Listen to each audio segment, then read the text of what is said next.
नमस्कार. आज माघ शुद्ध द्वितीया दासबोधामधील एक अभंग आपण पाहणार आहोत.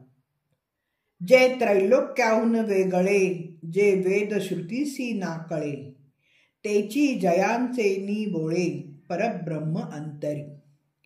ऐसी संतांची महिमा, बोली जे तितुकी उणी उपमा, जयाचे नि मुख्य परमात्मा प्रकट होई. श्री समर्थ रामदास आत्मज्ञानी असणाऱ्या अशा सर्व संतांना ग्रंथारंभी नमन करीत असता त्यांचे श्रेष्ठत्व सर्वांसाठी प्रतिपादतात. परमार्थाचे अधिष्ठान, ब्रह्माचे ज्ञान सुलभ करून देणारे म्हणून प्रशंसेला पात्र आणि वंदन करण्यास योग्य संत श्री समर्थांचे आदर्श पुरुष आहेत. येथे त्यांना नम्रपणे वंदन करतात. अध्यात्मप्रधान संस्कृतीमध्ये अदृश्य आत्मस्वरूपाचे ज्ञान करून घेणाऱ्या आणि देणाऱ्या ब्रह्मज्ञानी पुरुषाला किंवा संताला ते समाजातील आदर्श पुरुष मानत असत.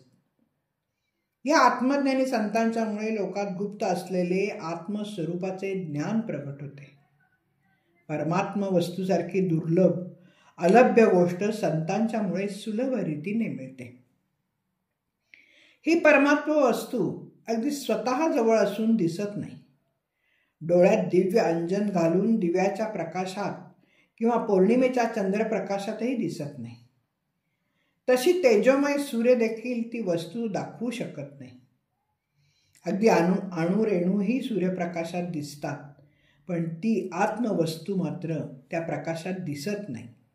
ती फक्त संतांच्या कृपेनेच साधकाला दिसत असते. या परमात्मा वस्तूला शोधताना विवेक लुळा पडतो. शब्द स्फुरणे बंद होतात. शेषाची 1000 मुखेही त्याचे स्वरूप वर्णन करताना थकून जातात. जगातील सर्व 4 ज्ञान वेदात आहे असे सर्वज्ञ वेदही आत्मवस्तू दाखवू शकत नाही. संतांच्यामुळे मात्र साधकाला आत्मवस्तू कशी आहे ते कळते. माया अनेक शक्तींनी परिपूर्ण असूनही परमात्मा वस्तूची ओळख करून देण्याची शक्ती तिच्यापाशी नाही. अशा या मायेच्या पलीकडे असणाऱ्या परमात्मा वस्तूच्या प्राप्तीचा सोपा उपाय संत सांगतात. संत स्वतःच आत्मस्वरूप असतात. ते परमानंदाचे स्थान, संतोषाचे मूळ, संपूर्ण सुखमय असतात. संत विश्रांतीची विश्रांती, संत तृप्तीची निजतृप्ती, ना तरी भक्तीची फलश्रुती, ते हे संत, असं समर्थ सांगतात. तो संत धर्माला जागवतो. त्याचे अंतःकरण म्हणजे आत्मस्वरूप ठेवण्याचे सत्पात्र आणि पुण्य साठवण्याची पवित्र जागा आहे. संत समाधीचे मंदिर, संत विवेकाचे भांडार, ना तरी बोलिजे माहेर, सायुज्य मुक्तीचे. खरोखर संतांचे जीवन हे सायुज्य मुक्तीचे विश्रांती स्थान असते. संत सत्याला कधीही सोडत नाही.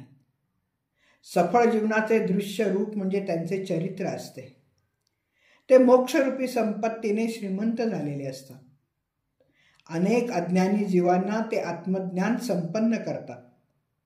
असे हे सामर्थ्यवान उदार संत हे जगातील अनेक राजे महाराजे चक्रवर्तींपेक्षा सुद्धा महान आहेत. कारण मानवाला आत्मज्ञान देण्याचे, सायुज्य मुक्ती मिळवून देण्याचे काम ते राजे महाराजे करू शकत नाहीत. त्रैलोक्यात शोधले तरी सापडणार नाही असे दान फक्त संतच देतात. त्यांच्या या थोरपणाचे वर्णन करण्यास शब्दच सापडत नाही असे श्री समर्थ म्हणतात. शेवटी जे परब्रह्म या दृश्य अशा विश्वाहून वेगळे निराळे आहे, वेद आणि श्रुती ज्याला जाणूही शकत नाही, ते परब्रह्म फक्त संतांच्या कृपेमुळे साधकांना प्राप्त होते. समर्थ म्हणतात की असा हा संतांचा महिमा आहे आणि तो वर्णन करण्यास उपमाच मिळत नाहीत. ज्या द्याव्यात त्या सगळ्या अपुऱ्या पडत आहेत.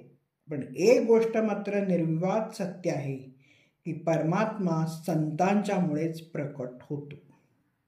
एकनाथ महाराज म्हणतात, परब्रह्म सगुण असे परात्पर, वेदादिका पार न कळे ज्याचा.